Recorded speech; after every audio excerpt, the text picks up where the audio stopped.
Ayah almarhum Bibi Ardiansyah, Faisal menanggapi isu miring yang menerpa keluarganya. Kali ini serangan itu berasal dari orang dekat Faisal, yakni besannya, Dodi Sudrajat. Beberapa waktu lalu, Dodi Sudrajat kembali jadi perbincangan lantaran mengunggah postingan bernada satire. Dalam postingan tersebut, ayah mendiang Vanessa Angel itu disebut-sebut menyindir Faisal yang tak lain adalah besannya. Melalui sosial media Instagramnya, Dodi Sudrajat membuat story yang menunjukkan wanita dengan filter menyampaikan unek-uneknya.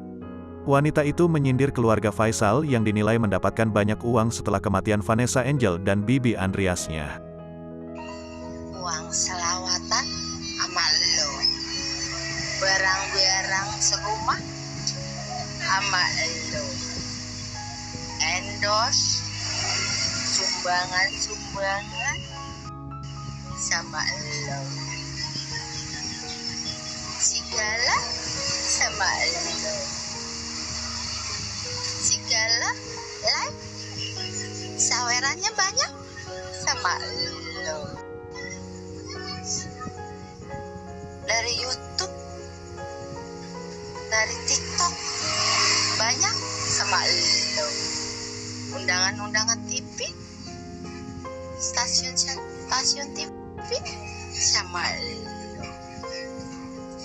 Udah dapat banyak, kok masih usilin Pak Dodi? Kurang ya? Apa takut diambil? Video sindiran untuk Faisal itu pun dibagikan oleh Dodi Sudrajat melalui akun @dodisudrajat_1. Ayah Vanessa Angel juga membubuhkan stiker tertawa lebar, seolah benar sedang menyindir pihak Faisal. Menanggapi sindiran dari sang besan, Faisal langsung tertawa.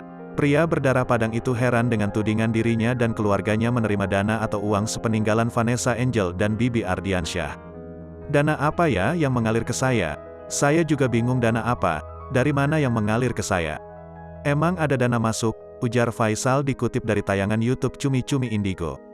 Enggan menanggapi lebih lanjut, Faisal hanya bisa tertawa. Terkait uang yang diterima untuk gala usai Vanessa dan Bibi wafat, Faisal menyebut sumbangan tersebut sudah masuk yayasan. Ditegaskan pula oleh Faisal, tak ada sepeser pun dana yang mengalir ke rekeningnya. Itu saya enggak bisa jawab. Ya, dana itu di yayasan.